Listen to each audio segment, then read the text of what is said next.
નમસ્તે દોસ્તો, રોશની રસોઈમાં આપ સૌનું સ્વાગત છે।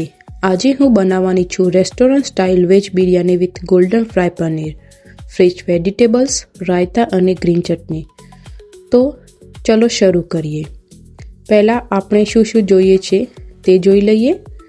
મેં અહીંયા લીધા છે લીલા વટાણા અડધો કપ જેટલા, 100 ગ્રામ જેટલું પનીર, પછી મેં બાસમતી રાઈસ લીધા છે, તેને મેં સારી રીતે ધોઈને પાણીમાં પલાળ્યા છે। પછી મેં લીધું છે 1 કપ જેટલી બ્રોકોલી અને 1 કપ જેટલું ફુલાવર, અને હોલ સ્પાઇસીસ માટે મેં લીધા છે 2 તેજપત્તા, સિનેમન, સ્ટાર એનીસ અને કારા મરી, 1 લીલી ડુંગળી લીધી છે, મેં ટામેટું લીધું છે, ગાજર લીધું છે, કોથમીર અને 2 લીલા મરચાં।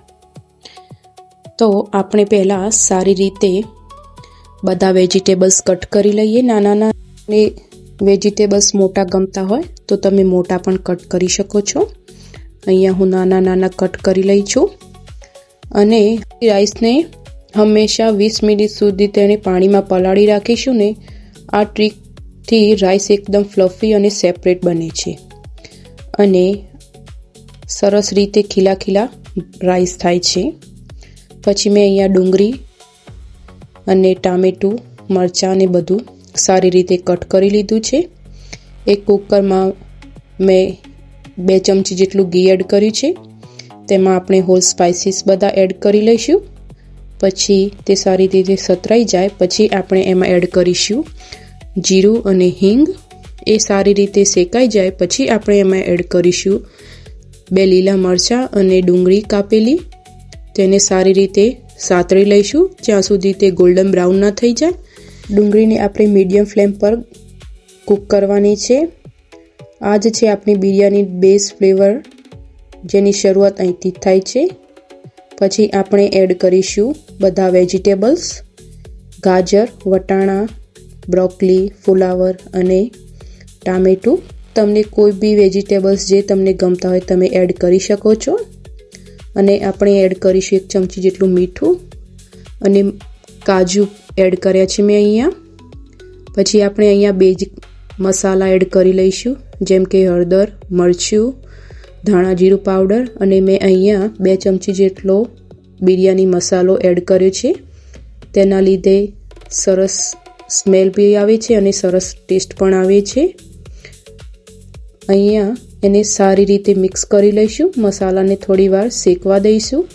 પછી આપણે એડ કરીશું રાઈસ, જે મેં પાણી કાઢી લીધું છે અને પછી એડ કર્યા છે। આ સ્ટેપમાં બહુ ધ્યાન રાખવાનું છે કે અહીંયા આપણે બિલકુલ હળવા હાથથી રાઈસને હલાવવાના છે। જો તમે બહુ ફાસ્ટ હલાવશો તો રાઈસ આપણા પલાળેલા હતા એના લીધે તે ના થઈ જાય। અને અહીંયા મેં 2 કપ જેટલું પાણી રેડ્યું છે, તેને આપણે થોડી વાર ઉકળવા દઈશું। જ્યાં સુધી પાણી ઉકળે ત્યાં સુધી આપણે પનીરને ફ્રાય કરી લઈશું। અને હા, આપણે બિરયાનીને કુકરમાં 1 જ સીટી વગાડવાની છે અને પછી તેનું ઢાંકણ ખોલવાનું નથી।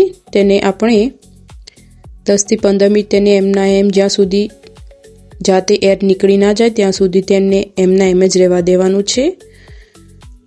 એના લીધે આપણા રાઈસ એકદમ ખીલા ખીલા અને મસ્ત તૈયાર થઈ જાય છે। અહીંયા આપણું પનીર પણ રેડી થઈ ગયું છે અને જુઓ આ સેપરેટ કેટલા મસ્ત રાઈસ લાગે છે એકદમ। અને હોલ સ્પાઇસીસનો તો જાદુ જ કર્યું છે, દરેક બાઇટમાં એકદમ અમેઝિંગ ફ્લેવર આવે છે। મેં અહીંયા સારી રીતે કોથમીરના પાન એડ કરી લીધા છે। તમે આ બિરયાનીને રાયતા અને ગ્રીન ચટણી સાથે સર્વ કરી શકો છો। અને આ છે આપણું કમ્પ્લીટ મીલ। અને જો આ રેસીપી ગમી હોય તો પ્લીઝ લાઈક કરો, તમારા ફેમિલી અને ફ્રેન્ડ સાથે શેર કરો અને કોમેન્ટમાં બતાવો તમે બિરયાનીમાં જિંજર ગાર્લિક નાખો છો। રોશની રસોઈને સબસ્ક્રાઈબ કરો અને બેલ આઇકન દબાવવાનું ભૂલતા નહીં। આવતી રેસીપીમાં મળીશું। આવજો, બાય બાય અને થેન્ક યુ ફોર વોચિંગ।